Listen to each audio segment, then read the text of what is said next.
Hello mga katami, for today's video mga katami, at ngayong umaga na ito mga katami ay maglalagay tayo ng barnis sa ating ginawang cabinet kung titingnan mga katami, pero double purpose yan mga katami.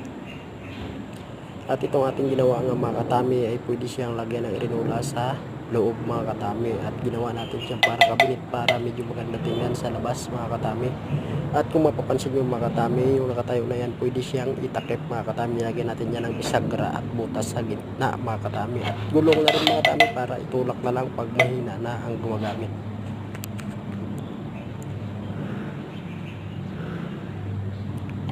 At ito ang ating nilalagay na barnis mga katami. Tatlong process yan mga katami. Una, naglagay tayo ng wood stain maple, tapos pangalawa naglagay tayo sanding sealer, at pangatlo ay clear gloss.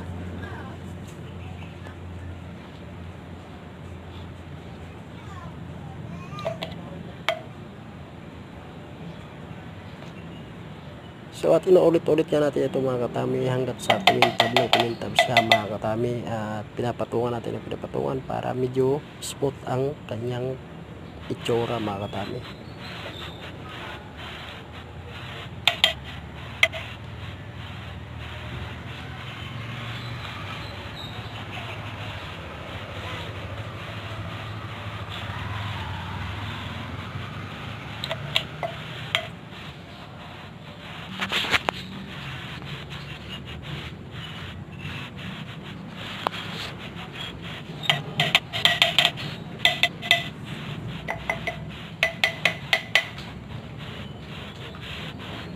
At mamaya-maya mga katami ay dali na natin ito sa loob, at mabilis lang naman matuyo ang barnis. Kaya pagkatapos natin ito gawin mga katami, diretso pasok na natin sa loob ng bahay mga katami para diretso gamit na rin sila.